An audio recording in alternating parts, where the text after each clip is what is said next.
اپنے 15 سال سے زیادہ عرصے کے دور اقتدار میں کسی بھی مخالف پر اس لفظ کا استعمال کرتی رہی ہیں۔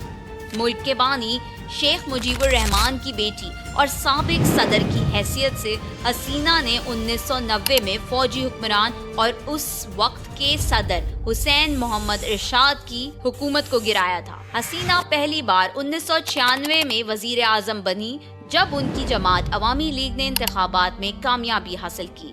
1996 سے 2001 پھر 2009 سے 2014 تک بنگلہ دیش کی وزیر اعظم رہی۔ 2014 میں وہ تیسری مدت کے لیے دوبارہ وزیر اعظم منتخب ہوئیں۔ 2018 میں شیخ حسینہ واجد چوتھی مدت حاصل کرنے میں کامیاب ہوئیں۔ 3 اگست 2024 کو وہ دنیا کی طویل ترین حکومت کرنے والی پہلی خاتون سربراہ بن گئیں۔ اس میں کوئی شک نہیں کہ ان کے دور اقتدار میں بنگلہ دیش نے شاندار معاشی ترقی حاصل کی، مگر ساتھ ہی ساتھ انہوں نے بنگلہ دیش کو ون پارٹی سسٹم بنا دیا، جہاں دوسری سیاسی جماعتوں کی حکومت میں آنے کی گنجائش دانستہ ختم کی جا رہی تھی۔ ان کا انداز آمرانہ ہوتا چلا گیا۔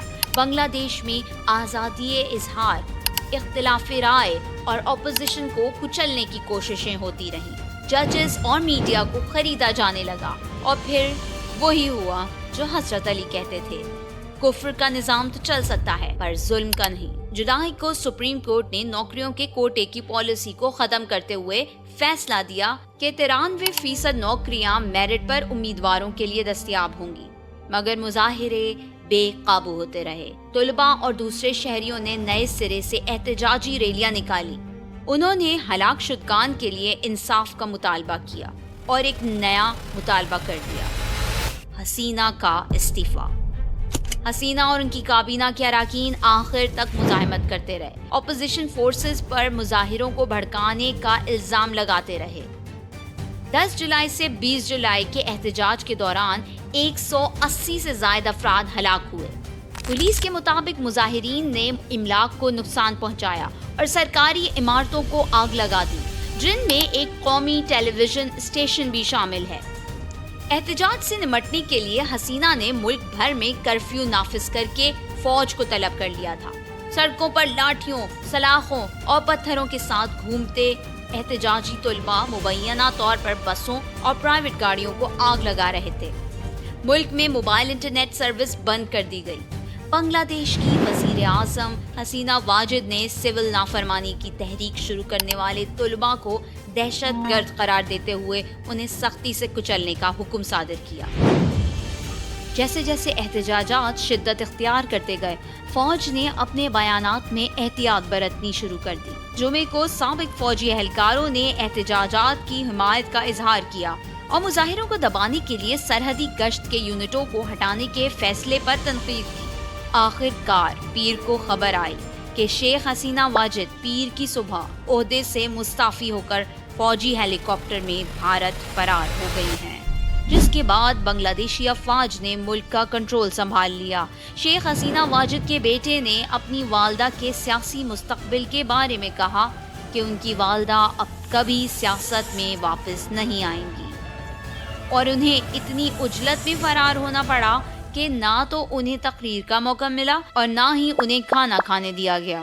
ذرائع کے مطابق حسینہ واجد نے اپنے لیے مرغن پکوان بنوائے، لیکن بنگلہ دیش میں جاری مظاہروں کی شدت کے باعث حسینہ واجد کو یہ پیغام دیا گیا کہ اب معاملات قابو سے باہر ہو گئے ہیں اور وزارت عظمیٰ کے ساتھ ساتھ ملک بھی چھوڑنا ہوگا، اور یوں انہیں کھانے کا موقع بھی نہیں دیا گیا۔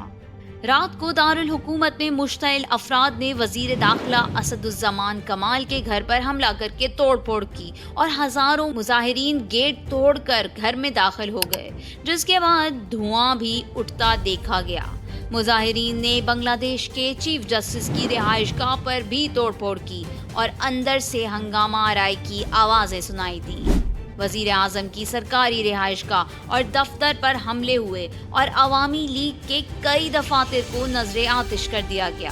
مظاہرین نے وزیر اعظم ہاؤس میں لوٹ مار کی اور شیخ مجیب الرحمان کے مجسمے کو توڑ دیا۔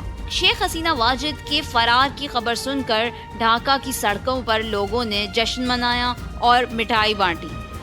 جبکہ دوسری طرف بھارتی میڈیا نے دعویٰ کیا ہے کہ بنگلہ دیش کی انٹیلیجنس رپورٹ میں شیخ حسینہ واجد کی حکومت گرانے کا ذمہ دار پاکستانی خفیہ ایجنسی ISI ہے۔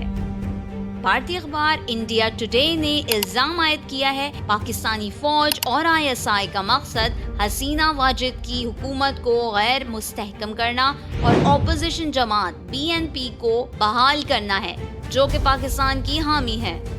واضح رہے کہ شیخ حسینہ واجد بھارت کا اہم اثاثہ تھیں اور انہیں اسی وجہ سے بھارت کا پٹھو کہا جاتا تھا۔ یہی وجہ ہے کہ ان کے اقتدار کے خاتمے کی خبر سے ہندوستان میں اوپر سے نیچے تک کھلبلی مچ گئی ہے۔ بنگلہ دیش میں شیخ حسینہ واجد کے اقتدار کے خاتمے نے ایک طوفان کھڑا کر دیا ہے جو عوام کی طاقت اور عزم کی ایک بڑی مثال فراہم کرتا ہے۔ یہ واقعات ہمیں یہ سکھاتے ہیں کہ عوامی تحریک اور اجتماعی عمل کس طرح نظام میں تبدیلی لا سکتے ہیں۔